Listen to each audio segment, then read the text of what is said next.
안녕하세요. 미국주식론 대학의 미준입니다. 6월 13일 오늘의 미국주식 뉴스를 시작합니다. 오늘도 변함없이 미국 주식 투자의 정석을 지키고 있는 미준에 오신 것을 환영합니다.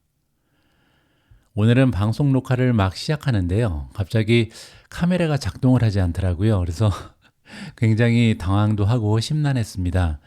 한 30분 정도 시간을 낭비하다가 결국은 할 수 없이 예전에 4년 전에 미준 채널을 처음 개설했을 때 사용하던 구형 카메라 가지고 지금 녹화를 진행하고 있거든요. 그래서 아마 제 얼굴 화면이 조금 흐릿하게 나오지 않을까 생각을 합니다. 방송 화면 캡처에는 변화가 없고요. 자, 이렇게 몇 년 동안 쉬지 않고 방송을 도와줬던 카메라가 드디어 망가지면서 교체를 해줘야 될 것 같습니다. 최근 들어서 제 팔도 좀 망가지고 카메라도 이렇게 좀 고장이 나면서 심란한 마음으로 방송을 진행하고 있는데요. 컨텐츠 수준에는 변함이 없도록 최선을 다해서 오늘 방송 진행해 보도록 하겠습니다. 자, 그러면 6월 13일 준비된 오늘의 미국 주식 뉴스 바로 시작합니다. 오늘도 어제 미국 증시의 시황부터 정리하도록 하겠습니다. 최근 들어서 제가 계속해서 같은 메시지를 여러분들께 전달해 드리고 있는데요. 지금은 금리 환경의 영향으로 인해서 미국 증시에 상장되어 있는 테크주에 많은 비중을 두고 투자하는 것이 유리하다, 이런 말씀을 드리고 있습니다. 어제 역시도 한눈에 살펴보실 수 있는 것처럼 미국 증시는 테크주들이 주도를 했고요. 마이크로소프트가 플러스 1.94, 애플이 플러스 2.86, 엔비디아는 3.5% 올라갔고요. 테슬라 역시도 3.88% 급등하면서 어제 역시도 미국 증시는 테크주들이 이끌었다, 이렇게 정리가 가능하겠죠. 자, 그리고 3대 지수의 움직임을 보시면요. 다우존스는 오히려 마이너스를 기록했습니다. 이틀 연속으로 소폭으로 하락 추세를 만들어냈고요. S&P 500은 플러스 0.85, 나스닥이 1.53% 올라가면서 급등 추세를 계속해서 이어나가고 있습니다. 나스닥의 일주일 수익률을 보시면 2.35% 올라갔고요. 한 달 동안은 무려 7.45%나 상승을 했습니다. 그리고 YTD 1월 1일부터 지금까지는 무려 19.25% 상승하면서 굉장한 모멘텀을 보여주고 있고요. 하지만 물론 기술적인 조정이 찾아올 가능성은 있죠. QQQ의 모멘텀을 잠깐 살펴보도록 하겠습니다. 가장 아래쪽으로 내려가면 RSI 지수가 있잖아요. Relative Strength Index를 살펴보면요. QQQ의 RSI는 지금 75.71까지 급등했습니다. RSI가 70 이상으로 올라가면 과매수됐다, 이렇게 우리가 정의를 내려볼 수가 있잖아요. 근데 70보다도 한참 위인 75.71이니까요. 아마도 기술적인 조정이 발생될 가능성이 굉장히 높아 보이죠. 자, 과거에 이렇게 높은 수준까지 RSI가 올라간 적이 있는지 한번 살펴보시죠. 자, 여기쯤에 있죠. 1월 24일 날 77까지 올라갔었는데요. 그 이후에 잠깐 주가가 떨어지고 다시 반등을 했었죠. 자, 그리고 여기에도 한번 있습니다. 이거는 12월 19일이었고요. 그때 78.69를 찍은 적이 있죠. 그때도 주가가 잠시 주춤하는 경향을 보이긴 했지만 다시 이내 반등을 했고요. 자, 그리고 11월 20일 날 72.46, 그리고 마지막으로 7월 18일이었습니다. 그때도 73을 찍고 나서 주가가 약간 주춤을 했었죠. 하지만 QQQ의 상승 추세는 계속 이어졌다. 과거 1년 동안 꾸준한 상승을 보이고 있습니다. 따라서 계속해서 기술적인 조정을 염두는 해야겠지만 장기적으로 봐서는, 중기적으로 봤을 때는 계속해서 상승 추세를 만들어낼 가능성이 높다, 개인적으로 판단하고 있고요. 실제로 Fear and Greed 인덱스 공포 탐욕 지수를 보시면요. 아직까지도 50 이하로 떨어져 있습니다. 그 얘기는요, 시장에 탐욕이 전혀 존재하지 않는다는 거죠. 과열 현상이 보이지 않는다. 따라서 지금까지도 굉장히 좋은 주가의 흐름을 보여왔지만 한동안 이러한 추세가 이어질 가능성도 있다라고 개인적으로 기대를 하고 있습니다. 오늘 방송에서는 가장 먼저 어제 미국 증시가 나스닥을 위주로 신나게 달릴 수 있었던 이유를 설명드리도록 하겠습니다. 지금 화면에 나와 있는 그래프는요, 일주일에 한 번씩 업데이트되는 AAII 설문조사의 결과입니다. AAII는 단 한 가지의 설문조사로 구성이 되는데요. 굉장히 간단합니다. 투자자들한테 물어보는 거죠. 지금 현재 수준에서 6개월 이후에 미국 증시가 상승해 있겠습니까? 아니면 떨어져 있겠습니까? 이렇게 물어보는 거거든요. 그런데 어제 6월 10일 기준으로 44.6%의 참여자들이요, 미국 증시가 6개월 이후에 주가가 올라가 있을 것이다, 이렇게 긍정적인 전망을 제시했습니다. 그런데 불과 일주일 전에는요, 이 지수가 39%에 불과했거든요. 따라서 일주일 만에 굉장히 분위기가 많이 올라갔다, 향상됐다, 이렇게 정리가 가능하겠죠. 자, 어제 이렇게 좋은 결과를 나타낼 수 있었던 중요한 뉴스 하나가 있었는데요. 바로 CPI 결과입니다. 어제 제가 미준 속보를 통해서 5월 달에 근원 CPI가 예상보다 낮게 나왔다, 이러한 소식을 전달해 드렸는데요. 다른 기사를 통해서 조금 더 자세한 내용을 전달해 드릴 수 있도록 하겠습니다. 미국의 근원 인플레이션을 나타내는 주요 지표가 5월에 이어서 두 달째 연속으로 하락했는데요. 이는 금리 인하를 시작할 수 있다는 신호를 기다리고 있는 연방준비제도 관리들에게 반가운 소식이다. 물론 이제 우리 투자자 입장에서도 너무나 고마운 소식이죠. 미국의 노동통계국 자료에 따르면요, 식품 그리고 에너지 비용을 제외한 근원 소비자 물가지수, 영어로는 코어 CPI라고 부르는 지수가요, 4월보다 0.2% 상승하는 데 그쳤습니다. 그리고 또한 전년 대비해서는요, 3.4% 상승하면서 3년 만에 가장 느린 속도로 올라갔다, 이렇게 보시면 되겠죠. 자, 여기 밑에 표에 깔끔하게 정리가 되어 있는데요. 일단 헤드라인 CPI를 보시면 전달 대비 변동이 없었습니다. 따라서 전달에 비해서 물가가 올라가지 않았다. 굉장히 긍정적이죠. 시장의 전망치는 플러스 0.1이었고요. 자, 그리고 작년 대비해서는 3.3% 상승했는데요. 이 수치 역시도 전망치가 3.4였기 때문에 오히려 둔화되었다, 이렇게 보시면 됩니다. 자, 그리고 앞에 코어가 붙으면요, 변동성이 극심한 에너지와 식품을 제외한 거죠. 자, 근원 CPI는 전달에 비해서 0.2% 올라갔는데요. 시장의 전망치는 0.3이었습니다. 따라서 전망치에 비해서 오히려 낮았다. 자, 그리고 작년 대비해서는 3.4% 상승했는데요. 이 역시도 전망치는 3.5였기 때문에 굉장히 좋은 수치입니다. 보시는 것처럼 네 가지의 수치 모두 시장의 전망치보다 낮은 수치가 발표가 되면서 어제 시장 참여자들이 환호성을 질렀다, 이렇게 보시면 되겠죠. 이 수치는 4월에 이어 근원 CPI가 둔화되면서 인플레이션이 다시 하락세로 돌아서는 초기 단계임을 나타낼 수 있다. 여러분들 아마 기억하실 겁니다. 올해 1월달, 2월달, 3월달 CPI가 생각보다 너무 높은 수치가 발표가 됐잖아요. 그러면서 시장에 공포감이 조성이 됐었는데 드디어 4월, 5월 두 달 연속으로 반가운 소식이 전달이 된 거죠. 따라서 이제는 다시 하락세로 돌아서는구나, 이렇게 안심을 해볼 수가 있는 거고요. 자, 그럼에도 불구하고 정책 입안자들은요, 금리 인하를 고려하기 전에 몇 달 동안의 물가 압력이 완화되는 것을 지켜봐야 한다고 강조를 했고요. 특히 최근의 고용보고서가 금리 정책의 실제 제한성에 대한 논쟁을 다시 불러일으켰다. 지난주에 발표된 고용보고서가 너무나 강력한 모습을 보였잖아요. 고용시장이 아직까지도 뜨겁다. 자, 그런데 제가 여러분들께 말씀드린 것처럼 이제부터는요, 굿뉴스는 굿뉴스입니다. 따라서 고용보고서가 노동시장이 탄탄하다는 모습을 보여준 거는요, 오히려 다행이죠. 왜냐하면 물가는 떨어지는데 시장은 아직까지도, 경기는 아직까지도 튼튼하다. 이 얘기는요, 우리가 흔히 얘기하는 골디락스다. 따라서 뜨겁지도 않고 차갑지도 않고 최상의 시나리오가 구성된다, 이렇게 보시면 됩니다. 따라서 증시는 상승세로 출발을 했겠죠. 국채는 전반적으로 랠리를 펼치면서 2년물과 10년물 수익률이 약 14bp 하락을 했다, 이렇게 보시면 되고요. 트레이더들은 올해 연준의 두 차례 금리 인하를 완전히 가격에 반영을 했고요. 첫 번째 인하는 대통령 선거 이틀 후인 11월에 단행될 것으로 예상이 나오고 있습니다. 경제학자들은 근원 인플레이션 지수가 전체 CPI보다 근원 인플레이션을 더 잘 나타내는 지표로 보고 있다. 연준의 의원들도 마찬가지죠. 이 지표는 전월 대비 플러스 0.2%로 거의 2년 만에 가장 낮은 수치가 보고가 됐고요. 1년 전과 비교하면 플러스 3.4%로 하락을 했다. 따라서 굉장히 반가운 소식이었습니다. 저는 이것이 연준위원회의 좋은 소식이라고 생각한다. 누가 얘기하는 거냐면요, 세인트루이스 연준의 전 총재였던 짐 블라드의 의견입니다. 그들은 좀 더 부드러운 보고서를 찾고 있었는데 여기서 그것을 얻었다. 따라서 연준 입장에서는 굉장히 반가운 소식을 어제 접할 수 있었다, 이렇게 얘기하는 거고요. 물론 완화 정책을 추진하기 위해서는 이 방향으로 더 많은 뉴스가 필요하다. 뉴스 하나 가지고 정책을 결정할 수는 없잖아요. 따라서 다음 달 그리고 다다음 달까지 좋은 뉴스가 연이어져야 된다, 이렇게 보시면 됩니다. 하지만 조기 금리를 기다렸던 사람들에게 희망이 아직 살아있다. 따라서 올해 아직도 2번 정도는 금리 인하가 일어나지 않을까, 이렇게 우리가 희망을 가져볼 수가 있다는 거죠. 서비스에서 가장 큰 범주인 주거 가격은요, 0.4% 상승했습니다. 아직까지는 좋지가 않았죠. 하지만 휘발유 가격이 하락했기 때문에 상쇄가 됐다, 이렇게 보시면 되고요.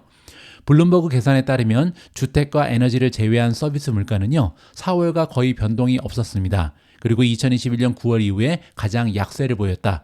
최근 들어서 서비스 물가가 잘 잡히지 않은 게 하나의 문제였는데요. 드디어 서비스 물가도 전달에 비해서 변동이 없었고 또한 2021년 9월 이후에 가장 약세였다. 굉장히 반가운 소식이죠.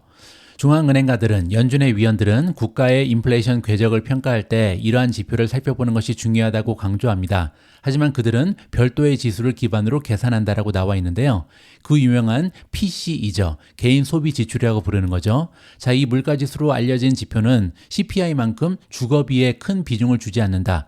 그렇기 때문에 PCE는요, 연준의 목표치인 2%에 근접하는 추세를 이미 보이고 있다. 이렇게 보시면 됩니다. 따라서 CPI보다는 PCE가 더 중요한데 PCE 같은 경우는요, 주거비의 비중이 굉장히 낮죠. 그 얘기는요, 오히려 이번 달 말에 발표될 PCE가 더 좋은 수치가 발표될 가능성이 높다. 이렇게 우리가 기대를 높여볼 수가 있을 것 같습니다. 자, 다음에는 블룸버그 경제학자들의 의견을 보도록 하겠습니다. 5월의 CPI 보고서는 고무적이다. 그리고 근원 PC 인플레이션의 하향 추세도 더욱 그럴 가능성이 높아졌다. 방금 전에 제가 말씀드린 것처럼 PCE 같은 경우는요, 거주 비용의 비중이 굉장히 작기 때문에 이번 달 말에 발표될 PCE 역시도 CPI와 마찬가지로 좋은 추세가 발견될 가능성이 높다는 거죠.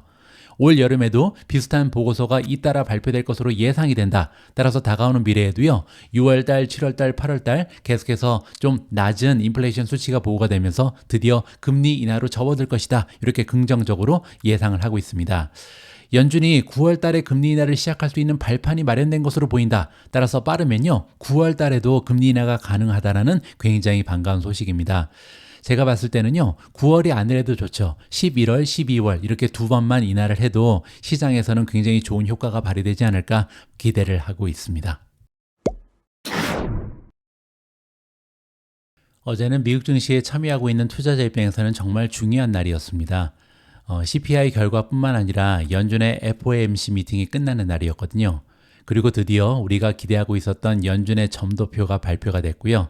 이렇게 바뀌었습니다. 자세한 내용을 한번 설명드리도록 하겠습니다. 수요일 연방준비제도 이사회, 연준의 이사회는요, 2024년 남은 기간 동안 세 차례의 금리 인하를 예상했던 3월 전망에서 한 차례만 인하할 것으로 예상을 수정했습니다. 따라서 여기까지만 읽어보면요, 굉장히 부정적이죠. 왜냐하면 불과 3개월 전만 해도요, 올해 안에 금리를 3번이나 내릴 것이다. 이러한 전망이 지배적이었는데요. 어제 발표된 점도표에 따르면 아니다, 한 번밖에 못 내린다. 이렇게 부정적인 소식이 전달이 된 거죠. 조금 더 자세한 내용을 읽어봐야 할 것 같습니다. 중앙은행의 2024년 최종 금리, 즉 벤치마크 연방기금 금리가 정점에 도달하는 금리는 목표 범위인 5에서 5.25%에 해당하는 5.1%로 올라갔다. 그 얘기는요, 연준이 현재 목표 범위인 5.25에서 5.5%에서 0.25%포인트만 금리를 인하할 것으로 예상하고 있는다. 그 얘기는 단 한 번밖에 내리지 않는다. 이렇게 부정적으로 해석이 가능한 거죠. 자, 하지만 19명의 FOMC 위원이 올해 금리 인하를 어떻게 예상했는지를 나타내는 이른바 점도표에 따르면요, 4명의 위원은 올해 금리 인하가 없을 것으로 예상을 했고요.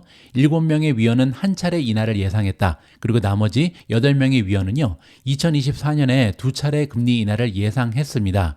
자, 따라서 완전히 부정적인 것은 아니죠. 자, 19명 중에 지금 4명의 위원들은요, 현재 수준을 유지해야 된다. 이렇게 지금 전망을 밝히고 있는 거고요. 그 아래 보시면 7명은요, 0.25%포인트 내려야 된다. 그 얘기는 단 한 번 금리 인하를 신앙할 것이다. 이렇게 지금 나와 있는 거고요. 바로 밑에 보시면 가장 많은 수, 8명의 위원들은요, 2번의 금리 인하를 예상하고 있다. 따라서 이 점도표를 보시면요, 그렇게 부정적은 아닙니다. 한 번만 떨어질 가능성도 있지만 2번 내릴 가능성도 아직까지 배제되지 않았다. 이렇게 보시면 될 것 같죠. 자, 밑으로 내려가서 조금 더 자세한 내용을 보시죠. 지난 3월 달에 연준은요, 올해 세 차례 금리 인하를 예상하면서 연방기금 금리가 4.6%를 기록할 것으로 전망을 했습니다. 연준의 새로운 전망치가 발표되기 전에 트레이더들은요, 올해 2차례의 금리 인하를 예상하고 있었다. 자, 그리고 중앙은행은요, 2025년에 총 4번의 금리 인하 또는 기준금리가 1%포인트 인하될 것으로 예상했습니다. 자, 따라서 다시 한번 점도표로 돌아가서 보여드리면요. 자, 그리고 올해 2번 떨어지는 것도 중요하지만 그리고 나서 내년에 몇 번이나 떨어지는가, 이것도 굉장히 중요하잖아요. 자, 만약에 올해 한 번만 떨어진다, 이렇게 가정을 해보고요. 그리고 나서 한 번, 2번, 3번, 4번. 그러니까 내년에는요, 올해 수준에서 올해 한 번만 떨어지고 내년에는 4번 정도 추가 추가적으로 인할 가능성이 높다. 이러한 주장이 완전히 지배적이죠. 그리고 나서 내년에 4번 떨어지고 나서요. 그 후년에 2026년에도 한 번, 두 번, 세 번, 네 번 떨어질 가능성이 가장 높아 보입니다. 따라서 정리를 해보면요. 지금 연준의 점도표가 얘기하는 건 뭐냐면 올해는 한 번만 떨어질 가능성이 높다. 그리고 내년에는 4번 떨어질 것이다. 그리고 2026년에는 4번 더 떨어질 것이다. 따라서 합이 9번이죠. 자, 이 얘기는 굉장히 중요합니다. 왜냐면요. 지금부터 채권의 가격은 계속해서 올라갈 가능성이 높죠. 언제까지 그러냐면 2026년 말까지 그럴 가능성이 높고요. 또한 만약에 경제가 계속해서 탄탄한 모습을 보인다면 리세션에 빠지지만 않는다면 주식시장도 앞으로 2026년까지 지속적으로 달릴 가능성이 높다. 특히 테크주들이 좋은 효과를 발휘할 가능성이 높다. 이렇게 긍정적으로 해석이 가능할 것 같습니다. 어제 미국 증시는 나스닥을 기준으로 1.5% 이상 급등을 했습니다. 그리고 그 과정을 살펴보면요. 굉장히 긍정적입니다. 왜냐면요. 세 가지의 커다란 산을 넘어서 좋은 수익률을 기록했거든요. 첫 번째 산은 CPI죠. CPI 지수가 예상보다 좋은 수치가 발표되면서 첫 번째 산을 가볍게 넘어섰고요. 두 번째 산은 점도표였습니다. 그리고 점도표는 그렇게 만만치 않았죠. 왜냐하면 3번의 금리 인하를 예상했었는데 이게 한 번으로 줄었잖아요. 따라서 어떻게 보면 약간은 부정적인 소식인데 두 번째 산을 견뎌냈고요. 세 번째 산은 바로 파월 의장의 기자회견이었습니다. 자, 이번 기사를 통해서 기자회견에서 파월 의장이 어떤 얘기를 했길래 미국 증시의 상승 추세가 지켜질 수 있었는지 이 부분에 초점을 맞춰서 해석을 해보도록 하겠습니다. 제롬 파월 연준 의장은 수요일 날 미국의 중앙은행이요. 기준금리를 5.25에서 5.50으로 7번 연속으로 동결한 이후에 가진 기자회견에서 경제 활동이 견조한 속도로 확장되고 있다. 그리고 소비자 지출은 둔화됐지만 여전히 견고하다라고 얘기했습니다. 두 가지 다 경기가 탄탄하다 이런 얘기를 한 거죠. 제가 며칠 전부터 말씀드린 것처럼 이제는요. 굿뉴스는 굿뉴스로 해석하는 게 맞습니다. 따라서 경제 활동이 견조하다. 소비자 지출이 둔화됐지만 아직까지 견고하다. 이 얘기는요. 긍정적인 뉴스라고 보시면 됩니다. 구체적인 내용을 살펴보시면요. 이민으로 인해서 새로운 근로자가 유입되고 있고 25세에서 54세 근로자의 노동시장 참여율이 상승하면서 노동시장은 더욱더 균형 잡힌 모습을 보이고 있다라고 나와 있습니다. 그는 실업률이 4.0%로 상승했지만 여전히 역사적으로 낮은 수준이라며 노동시장의 강세는 지속될 것이다. 이렇게 예상을 밝혔고요. 따라서 노동시장은 앞으로도 강세를 보일 것이다. 그 얘기는요. 리세션은 없다. 이렇게도 해석이 가능합니다. 하지만 아직까지 연준은요. 인플레이션의 연준의 2% 목표를 향해 지속 가능한 방향으로 가고 있다는 확신을 얻지는 못했다라고 얘기했습니다. 따라서 조금 더 많은 증거가 필요하다는 거죠. 더 큰 확신을 얻으려면 더 좋은 데이터를 봐야 할 것이다. 따라서 이번에 발표된 CPI가 굉장히 좋았지만 앞으로 발표되는 PCE 그리고 향후에 한 2달 정도는 계속해서 같은 추세를 보여야 된다. 이렇게 우리가 유추를 하면 좋을 것 같습니다. 자, 이제는 구체적으로 어떤 얘기를 했는지 시간을 역순으로 좀 돌려서 보도록 하겠습니다. 가장 먼저 파월 의장은요. 중앙은행 정책 입안자들이 인플레이션 수치를 좋지만 아주 좋은 것으로 보고 있지는 않다. 이렇게 얘기했습니다. 따라서 굿인데 그레이시 아니라는 거죠. 따라서 조금 더 좋은 수치를 기대하고 있다. 이렇게 보시면 되고요. 자, 그리고 굉장히 중요한 얘기를 했는데 예측에 있어서 보수적인 접근 방식을 취하고 있다라고 얘기했습니다. 굉장히 긍정적이죠. 자, 왜냐면요. 점도표를 보시면 지금 한 번 금리 인하를 하는데 그칠 것이다. 이러한 결론이 나왔잖아요. 자, 그런데 이게 보수적이라는 거죠. 그 얘기는 다시 얘기해서 한 번이 아니라 2번도 가능하다. 이러한 얘기를 넌지시한 거고요. 자, 다음으로 파월 의장은요. 2년 전에 노동시장은 많은 조치로 인해서 과열됐다. 근데 점차 균형이 잡혀가고 있다. 이렇게 얘기했습니다. 그는 또한 점진적인 냉각이 예상되지만 그 이상은 아니다라고 했습니다. 이것도 굉장히 긍정적이죠. 왜냐하면 노동시장이 계속해서 냉각되고 있지만 그 이상은 아니다. 그 얘기는요. 이 경제가 둔화되고 있지만 리세션에 빠질 정도는 아니다. 이렇게 얘기한 거나 마찬가지입니다. 자, 세 번째로 FOMC는요. 금리가 코로나 이전 수준으로 돌아가지는 않을 것이다. 이렇게 얘기했는데요. 이것도 굉장히 중요한 얘기입니다. 자, 코로나 이전 수준에 전에 금리 수준은 얼마였냐면요. 1.25%였습니다. 자, 그런데 다시 한번 점도표로 돌아가서 보시면요. 롱런을 보시면 장기적으로 봤을 때 금리는요. 2.5%에서 한 3% 정도에 유지될 가능성이 높다. 이렇게 얘기한 거죠. 따라서 더 이상 지로금리 시대는 갔다. 이제는 1% 정도 됐던 금리 시대는 없어졌다. 이렇게 보시면 되고요. 장기적으로 봐서도 한 2.5%에서 3% 정도의 기준금리가 머물 것이다. 이렇게 보시면 될 것 같습니다. 계속해서 한번 읽어보시죠. 파월 의장은 또한 그동안 인플레이션에 대해서 상당한 진전을 이루었다라고 자화자찬을 했고요. FOMC 위원 중 그 누구도 기준금리 인상을 염두에 두고 있지 않다. 따라서 기준금리 올리는 일은 없다. 걱정하지 마라. 이렇게 긍정적인 얘기를 다시 한번 했고요. 우리가 얻고 있는 것은 인플레이션에 대한 좋은 진전이며 경제는 여전히 강세를 유지하고 있다. 결국 연준은 이를 뒷받침하기 위해 금리를 인하해야 할 것이다 라고 지적을 했다. 따라서 시기만 아직 결정이 되지 않은 거고요. 금리 인하 반드시 한다. 다시 한번 긍정적인 메시지를 시장에 전달하고 있습니다. 자, 그리고 2% 인플레이션을 달성하기 위해서 임금은 여전히 지속 가능한 경로를 넘어서고 있다고 언급했습니다. 그 얘기는요. 2% 되기 위해서는 조금 임금이 떨어져야 된다. 임금 상승이 좀 둔화돼야 된다. 이렇게 얘기하는 거죠. 하지만 그럼에도 불구하고 연준은요. 임금 상승을 인플레이션의 주요 동인으로 보이지는 않다. 따라서 임금 상승 걱정하지 말라. 이렇게 긍정적으로 해석이 가능합니다. 연준은 또한 노동시장이 빠르게 약화되기를 기다리고 있지 않다라고 얘기했습니다. 따라서 천천히 식어도 된다는 거죠. 자, 마지막으로요. 금리 인하를 너무 오래 기다리는 것과 너무 일찍 인하하는 것의 위험성에 대해서 논의를 한다. 우리는 저울질을 하고 있다는 거죠. 하지만 문제가 터질 때까지 기다렸다가 고치려는 것은 우리의 계획이 아니다라고 얘기했습니다. 그 얘기는요. 경기가 너무 많이 둔화돼서 리세션의 위험이 가속화될 때까지 기다리지는 않겠다는 거죠. 따라서 조만간 금리 인하할 거니까 조금만 더 기다려달라. 이런 식으로 해석이 가능합니다. 자, 따라서 정리를 해보면요. 어제 세 번째 산도 우리 미국 증시가 넘어갈 수 있었던 이유는요. 파월 의장은 기자회견에서 굉장히 비둘기파적인 모습을 보였다라고 해석이 가능할 것 같습니다. 다음으로 준비된 아티클은요. 애플 뉴스를 과장한 TSMC 관련된 소식입니다. 기사의 제목에 나와 있는 것처럼 애플 AI가 성공을 하면 TSMC가 함께 뜬다라는 내용인데요. 어떤 근거가 숨어져 있는지 한번 살펴보시죠. TSMC, 타이완 세미컨덕터 매니팩처링 컴퍼니의 약자죠. TSMC에 대한 투자 사례는요. 애플의 인공지능 진출 이후에 더욱 강력해졌다라고 뱅크 오브 아메리카가 밝혔습니다. 애널리스트 이름은 브래드 린이고요. 자, 브래드 린은 매수 등급을 부여한 이 칩 제조업체가 애플에게 없어서는 안 될 신뢰할 수 있는 파트너라고 얘기하고요. TSMC에 대한 목표 주가를 상향 조정했습니다. 브래드 린은 화요일에 애플이 상대적으로 낮은 기반에서 AI 서비스를 확대하고 있기 때문에 반도체 수요 상승 여력이 더 커질 수 있다. 이렇게 밝혔는데요. 이 얘기는 뭐냐면 애플이 좀 뒤처졌잖아요. 아직까지 AI 관련해서 아무것도 한 것이 없습니다. 따라서 지금부터 엄청나게 많이 반도체를 사용할 가능성이 높다. 이렇게 긍정적으로 해석이 가능한 거고요. TSMC는 애플이 개발한 A 그리고 M 시리즈 반도체 공급 업체이기 때문에 단연간의 성장에 많은 혜택을 누릴 준비가 되어 있다. 따라서 앞으로 몇 년 동안 TSMC한테 엄청나게 많은 비즈니스를 애플이 줄 것이다. 이렇게 지금 얘기를 하고 있는 거죠. 미국에 상장된 TSMC의 주가는 올해 이미 60% 상승한 상황이고요. 올해 시장의 실적을 상회했습니다. 하지만 애널리스트 목표 주가 $180는 화요일 종가 대비 약 8%의 상승 여력이 있음을 의미하고 있고요. 자, 브래드 린은요. 애플이 TSMC 매출의 약 4분의 1을 차지하는 TSMC의 최대 고객이다. 이렇게 언급을 했는데요. 자, 이번에는 TSMC의 최대 고객사 리스트를 제가 좀 뽑아봤습니다.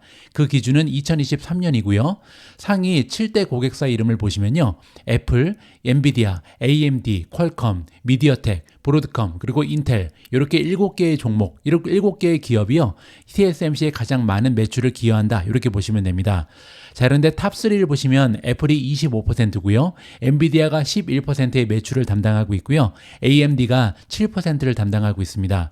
따라서 AMD가 조금 더 힘을 냈으면 좋겠다. 이러한 바람을 TSMC 입장에서 가지고 있는 거고요. 자, 이번에도 애플 아티클을 하나 더 읽어드릴 텐데요. 이 아티클 역시도 애플 뉴스를 가장한 TSMC 뉴스입니다. 애플은 3나노 칩 혁명에 주목하고 있으며 TSMC에 상당한 주문을 한 것으로 알려져 있다라고 나와 있습니다. 애플의 3나노 칩 주문량이 50% 증가할 것으로 예상이 된다. 기술 선두를 유지하려는 애플의 의지가 분명해 보인다. 이렇게 나와 있습니다.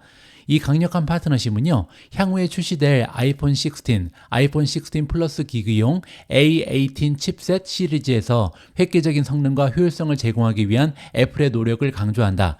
따라서 애플이 핸드폰 시장의 강자 위치를 유지하기 위해서는 TSMC에 많은 비즈니스를 줄 수밖에 없다. 이렇게 우리가 긍정적으로 해석을 하면 좋을 것 같습니다. 3나노 칩 기술료의 전환은요, 반도체 소형화의 비약적인 도약을 의미하고요. 이를 통해서 디바이스는 더욱 강력하고 에너지 효율이 높아질 수 있다라고 나와 있죠. TSMC는요, 애플의 경쟁사인 여러 파트너로부터도 3나노 칩 주문을 받고 있습니다. 하지만 애플은 여전히 50%나 증가한 주문량으로 주요 고객의 자리를 지키고 있고요. TSMC의 총 수입 중에 3나노 제조 공정에서 발생하는 비중은 아직까지는 6%에 불과하다고 합니다.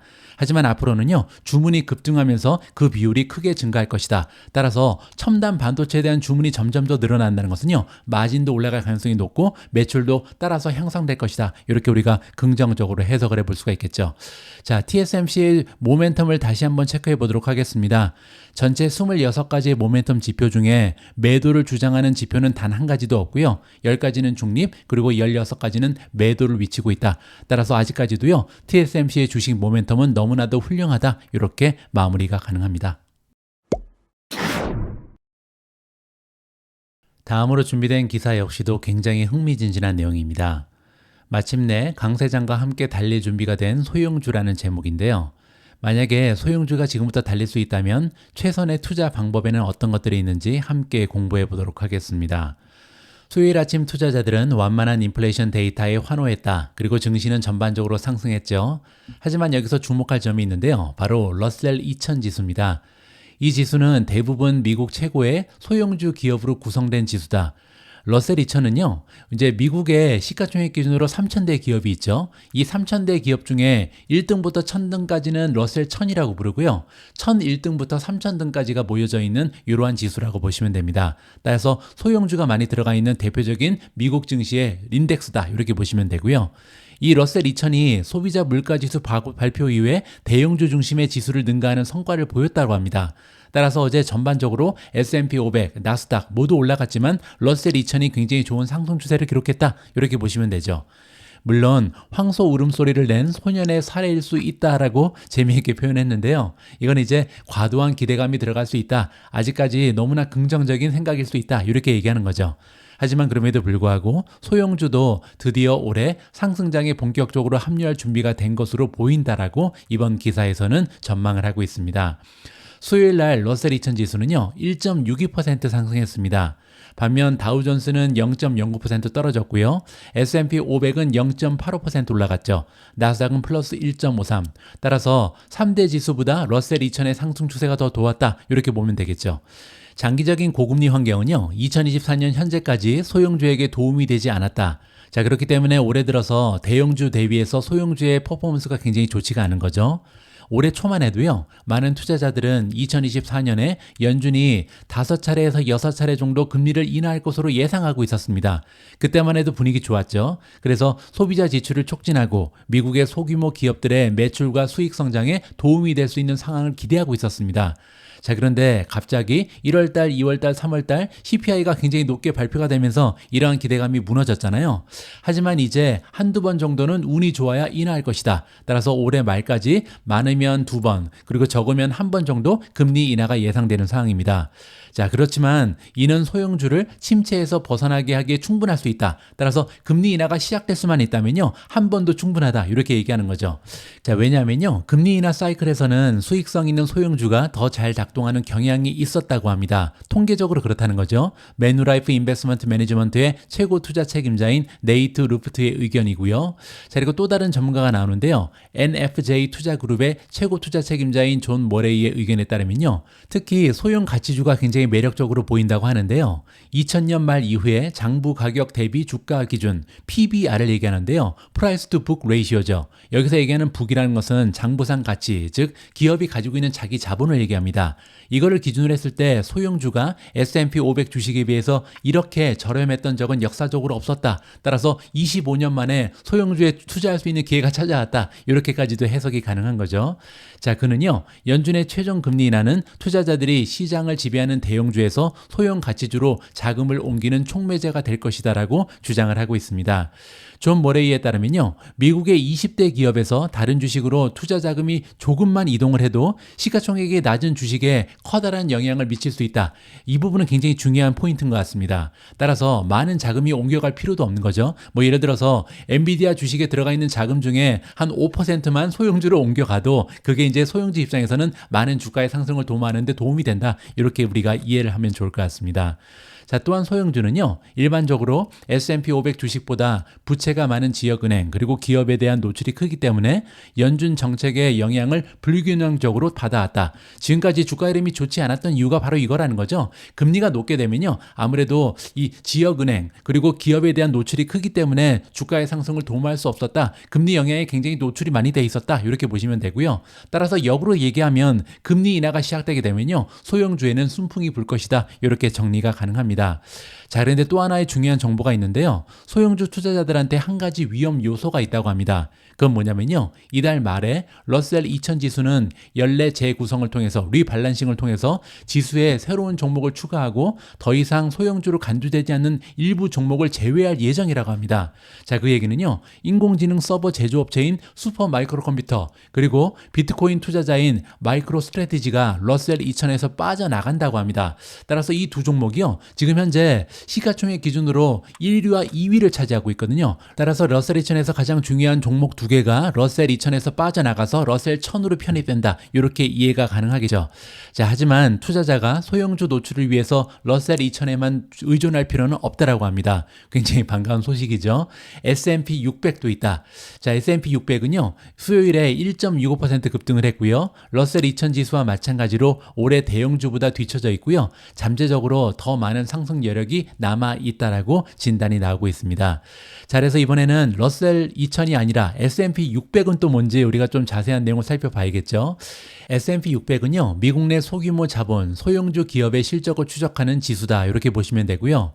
S&P 600에 편입되기 위해서는 조건이 여러 가지 있는데요. 첫 번째로 시가총액이 8억 5천만 달러에서 37억 사이여야 한다. 따라서 너무나 작아도 안 되고 또 너무 커도 안 된다. 8억에서 37억 사이다. 이렇게 보시면 되고요. 두 번째로 2023년 12월 기준으로 이 지수의 구성 종목은 601개로 제한이 돼 있었다고 합니다.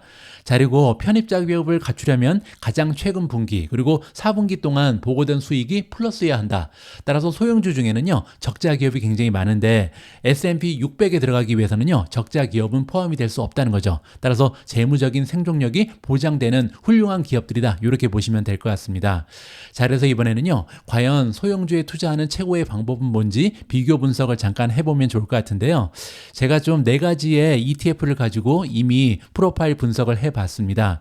첫 번째 ETF는 IWM이죠. 지금까지 미주은에서 가장 많이 등장했던 소형주의 대표주자다. 이렇게 보시면 되고요. 러셀 2000을 추종합니다. 두 번째는 SPSM이고요. 이거는요, 스파이더 포트폴리오 S&P 600. 따라서 S&P 600을 추종한다. 이렇게 보시면 되겠죠. IJR도 나오는데요. 마찬가지로 S&P 600을 추종합니다. 마지막으로 SAA라는 굉장히 생소한 ETF가 있는데요. 이건 뭐냐면 S&P 600을 추종하는데 2배짜리 레버리지다. 이렇게 보시면 됩니다. 자, 여기 expense ratio, 수수료를 보시면요. IWM은 0.19%, SPSM은 0.03%에 불과합니다. 그리고 IJR은 0.06%고요. 따라서 이 두 가지는 똑같잖아요. 거의 똑같은 ETF이기 때문에 사실 SPSM이 조금 낮죠. 자, 그리고 마지막에 있는 SAA 같은 경우는요, 레버리지를 쓰기 때문에 수수료가 높습니다. 0.95%라는 굉장히 높은 지불을 해야 된다. 이렇게 보시면 되고요. 어제 하루 동안 소형주가 좀 달렸잖아요. 어느 정도 효과가 있었는지 보시면 IWM은 1.54% 상승했고요. SPSM은 플러스 1.70, 그리고 IJR은 플러스 1.57%를 보였고요. 마지막에 나와 있는 SAA는 레버리지를 쓰기 때문에 3.52% 긍정적인 추세를 만들어냈다. 있다. 이렇게 보시면 됩니다. 자, 시킨알파의 퀀트 시스템이 분석하는 결과 ETF의 그레이드를 보시면요. 역시 SAA 같은 경우는 아무래도 레버리지를 쓰기 때문에 좋은 평가를 받지는 못하죠. 가장 위쪽의 모멘텀 같은 경우는 최근에 소형주의 움직임이 좋지 않았기 때문에 IWM, SPSM 그리고 IJR 모두 C를 받고 있고요. 그리고 SAA 같은 경우는 레버리지를 썼기 때문에 더 많이 떨어졌겠죠. D 플러스로 굉장히 좋지 않은 추세를 보이고 있고요. 비용 같은 경우는 나머지는 모두 A를 받고 있는 반면 SAA는 0.9%가 넘기 때문에 D-를 받고 있습니다. 자, 그리고 리스크를 보시면 역시 IWM하고 SAA가 좋지 않은 그런 평가를 받고 있고요. 리퀴디티가 유동성이라고 부르는 건데요. 투자 자금의 규모입니다. 운용되는 자금의 규모가 SAA는 충분하지 않다는 것을 여기서 확인해 볼 수가 있는 거고요. 다음에는 배당입니다. 배당률이 IWM은 1.27%고요. SPSM이 1.67로 가장 좋습니다. 마지막에 나와 있는 SAA 같은 경우는 1.12%로 비교적 낮은 배당률을 보이고 있고요. 자, 과거의 퍼포먼스를 잠깐 보도록 하겠습니다. 1개월 동안 IWM은 0.29% 떨어졌고요. SPSM은 마이너스 1.15, 그리고 SAA 같은 경우는 2.72% 가장 많은 하락폭을 기록했죠. 자, 그리고 1년 동안의 주가의 움직임을 보시면요. IWM은 그나마 10% 가까이 상승을 했습니다. SPSM도 9.01% 상승했고요. 자, 그런데 재밌는 부분은요. SAA 같은 경우는 레버리지를 쓰는데도 불구하고 상승률이 지금 9.12%에 불과하죠. 따라서 레버리지를 쓴다는 것은요. 단기적으로는 효과가 있을지 몰라도 장기적으로 보유하고 있으면 좋은 효과를 보기에는 어렵다. 왜냐면 지금 9% 올라간 게 올라갔다 내려갔다 올라갔다 내려갔다를 반복한 거잖아요. 이 부분은 우리가 좀 참고할 필요가 있다라고 개인적으로 판단합니다. 오늘 마지막으로 준비된 기사는 테슬라 관련된 소식이고요. 테슬라 주가는 어제 플러스 3.88% 좋은 추세를 보였고요. 프리장에서도 5.81% 좋은 추세를 지켜내고 있습니다.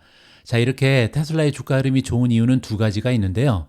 첫 번째로 일론 머스크의 급여 패키지가 통과될 가능성이 굉장히 높아졌다. 이게 첫 번째 긍정적인 소식이고요. 두 번째로 어제 캐시우드가 테슬라의 목표 주가를 상향 조정했습니다. 자, 그래서 오늘은요, 캐시우드의 주장을 자세히 살펴볼까 합니다.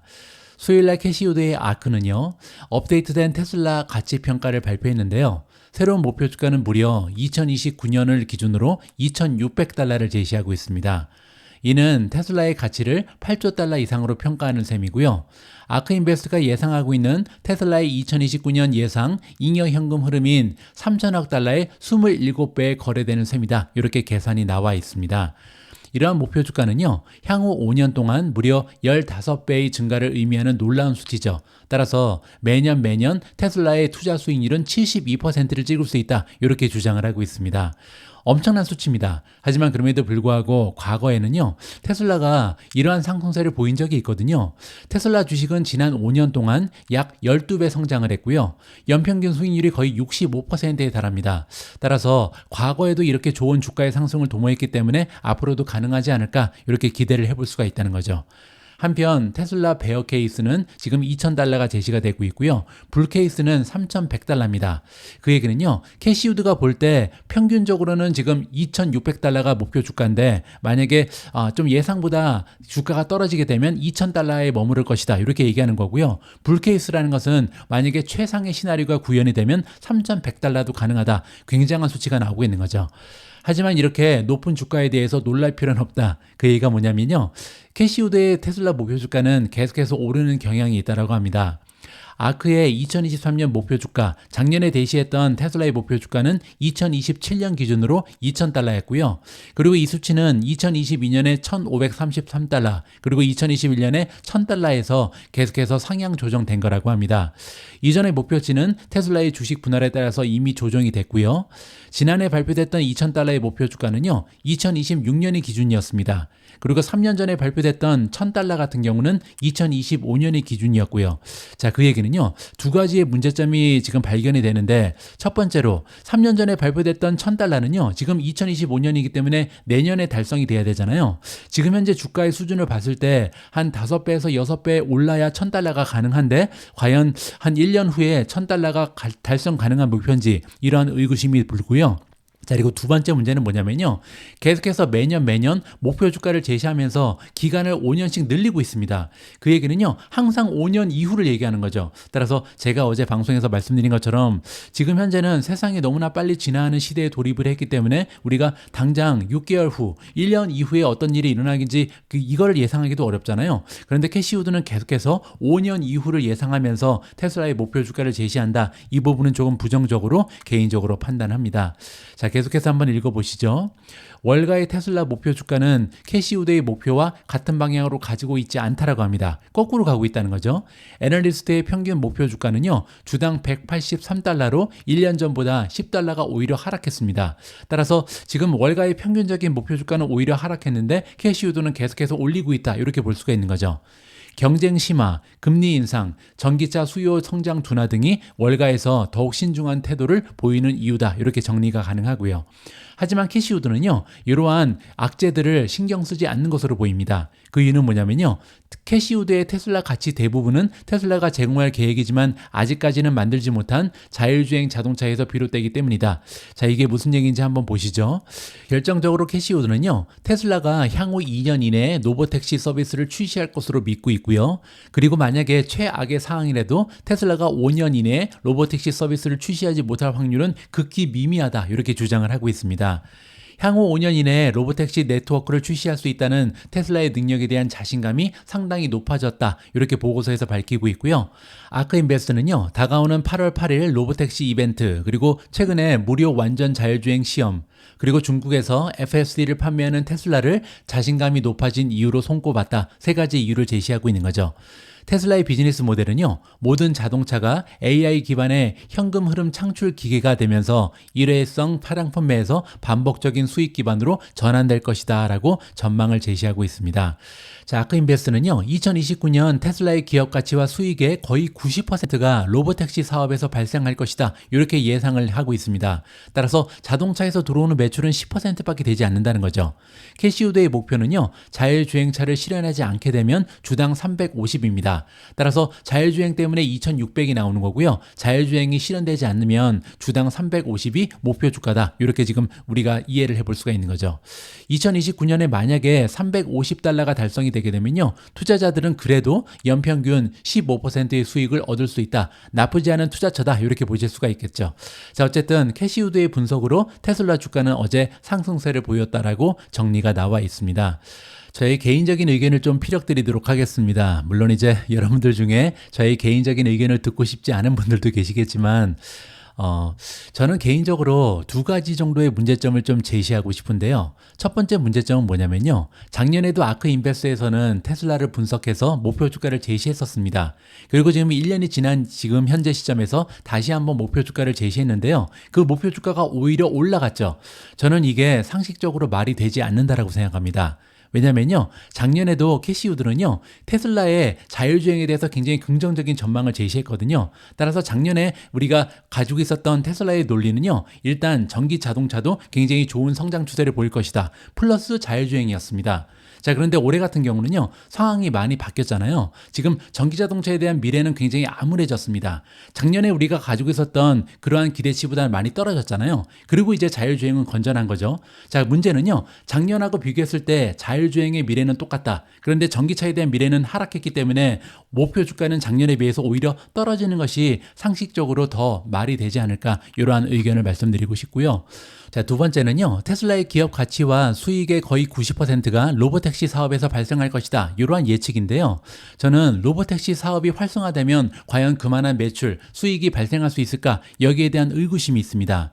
자, 이해가 뭐냐면요, 우리가 지금 현재 택시를 타고 다니는 이유를 한번 생각해 보면요, 집에 자동차가 하나밖에 없는데 아빠가 타고 나왔다. 따라서 엄마랑 자녀들 입장에서는 차가 없잖아요. 할 수 없이 택시를 타야 되죠. 그리고 또 한 가지 경우는요, 차가 있어도 뭐 술 한잔을 했다, 어쩔 수 없이 그러면 자동차를 놔두고 택시를 타야 된다. 뭐 이러한 경우를 우리가 생각해 볼 수가 있습니다. 자, 그런데 만약에 로보택시가 정말로 우리가 기대하는 것처럼 상용화가 된다. 누구나 로보택시를 탈 수 있는 세대가 온다. 자, 그렇게 되면요. 과연 누가 택시를 탈 것인가? 이런 생각을 해봐야겠죠. 내가 가지고 있는 차도 자율주행이 되잖아요. 그런데 왜 테슬라의 로보택시를 타야 되는가? 여기에 대한 생각을 해볼 필요가 있다는 거죠. 따라서 지금 우리가 보고 있는 택시에 대한 수요보다요. 다가오는 미래에 만약에 자율주행이 활성화되고 정말로 로보택시가 나오게 되면요. 그 시장의 규모는 10분의 1 아니면 20분의 1까지 뚝 떨어질 가능성도 있다. 이 부분을 생각해 볼 필요가 있다라고 판단을 합니다.